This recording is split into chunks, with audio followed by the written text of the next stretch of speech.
2월 24일 화요일 하나님께서 우리에게 주신 말씀 함께 묵상하도록 하겠습니다. 성경 요한복음 7장 37절부터 52절까지입니다. 명절 끝날 곧 큰 날에 예수께서 서서 외쳐 이르시되 누구든지 목마르거든 내게로 와서 마시라. 나를 믿는 자는 성경의 이름과 같이 그 배에서 생수의 강이 흘러나오리라. 이는 그를 믿는 자들이 받을 성령을 가리켜 말씀하신 것이라. 예수께서 아직 영광을 받지 않으셨으므로 성령이 아직 그들에게 계시지 아니하시더라.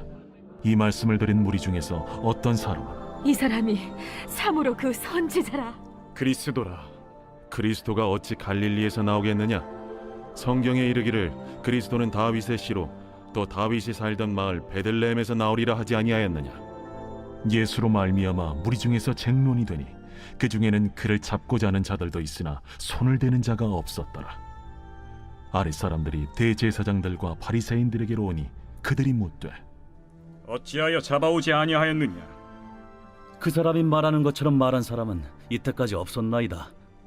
바리새인들이 대답하되 너희도 미혹되었느냐? 당국자들이나 바리새인 중에 그를 믿는 자가 있느냐? 율법을 알지 못하는 이 무리는 저주를 받은 자로다. 그 중에 한 사람 곧 전에 예수께 왔던 니고데모가 그들에게 말하되 우리 율법은 사람의 말을 듣고 그 행한 것을 알기 전에 심판하느냐?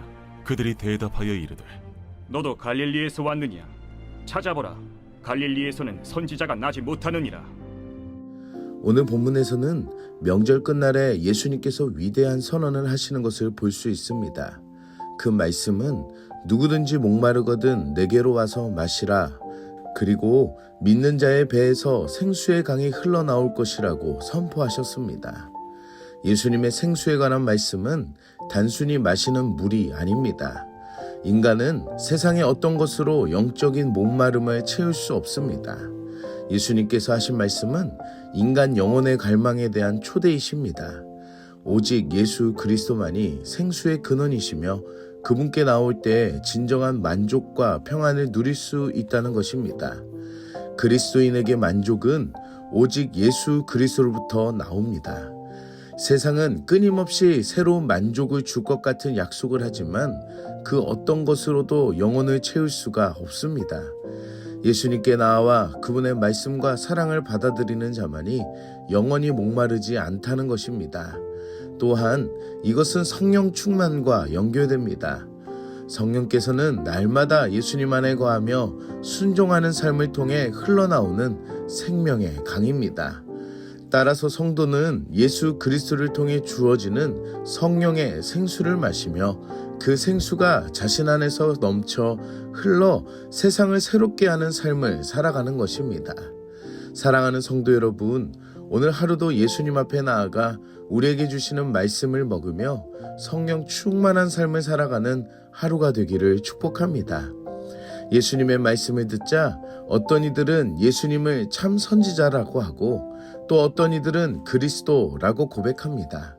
그러나 다수는 예수님의 출신이 베들레헴이 아니라는 이유로 메시아 되심을 부정합니다. 예수님이 어디서 태어나셨는지가 아니라 그분이 누구이신지를 보여주는 것이 요한복음의 중점이지만 예수님은 나사렛 출신이라는 이유로 거부당하십니다. 예수님께서는 사람들의 평가와 인지도로 만들어지는 운명이 될 수 없습니다.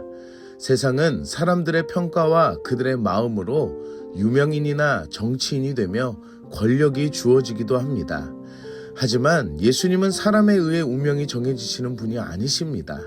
그분 안에는 하나님의 진리와 생명이 있기 때문에 그분은 인간에 의해 세워지는 것이 아니라는 것을 알 수 있습니다. 우리는 예수님에 관하여 어떻게 바라보는지 생각해 볼 필요가 있습니다. 예수님을 세상의 방식으로 이해하지 말고 그분이 하나님의 뜻을 이루신 구원의 주님이심을 바라보아야 합니다. 그리고 믿음으로 예수님을 고백할 때 우리는 참된 생명과 영원한 구원에 참여할 수 있게 됩니다. 사랑하는 성도 여러분, 예수님을 참되게 고백할 수 있는 것은 우리에게 주시는 말씀으로 인해 예수님을 알며 깨닫는 것입니다. 그 말씀 앞에 나아가 예수님을 더 깊이 알며 고백하는 오늘 이 하루가 되기를 축복합니다. 성전 아랫사람들은 말씀의 권위 때문에 예수님을 체포하지 못합니다. 그것을 알았던 바리새인들과 대제사장들은 그들을 율법을 모르는 저주받은 자들이라 부르며 조롱합니다. 그들의 교만은 진리이시며 생명이신 예수님을 가로막고 있음을 볼 수 있습니다. 이처럼 교만은 진리를 가로막습니다. 성경의 지식이 많다고 해서 반드시 하나님을 아는 것은 아닙니다. 마음이 교만하면 그 지식은 오히려 진리를 가리며 왜곡하는 도구가 될 뿐입니다. 니고데모처럼 이해하지 못하더라도 겸손하게 듣고자 하는 마음이 있다면 진리를 깨닫게 하십니다. 그들이 가진 교만과 선입견은 믿음의 가장 큰 장애물이 됩니다. 참된 믿음은 온전히 하나님의 말씀을 따르는 겸손에서 시작하는 것을 알아야 합니다. 사랑하는 성도 여러분, 우리가 가진 어리석은 교만함은 없는지 생각해 봅시다. 예수님을 보지 못하는 그 어리석음보다 겸손한 마음으로 오늘도 예수님만을 바라보며 함께하는 여러분들이 되시기를 축복합니다.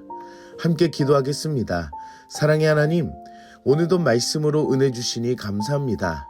말씀을 통해 영원히 목마름이 없는 그 생수를 주시니 감사합니다. 오늘 하루도 예수님 앞에 나아가며 주님만을 바라보는 우리들의 모습이 되게 하여 주시옵소서. 예수님을 볼 수 없는 우리들의 교만함과 죄악을 회개합니다. 불쌍히 여기시고 용서하여 주시옵소서. 진리이시며 생명 되시는 예수님을 바라보게 하여 주시고 우리에게 주시는 말씀을 통해 성령 충만한 삶으로 살아가는 하루가 되게 하여 주시옵소서. 오늘 하루도 말씀 앞에 나아가 예수님을 더 깊이 알며 고백하는 하루가 되길 원하며 예수님의 이름으로 기도드립니다. 아멘.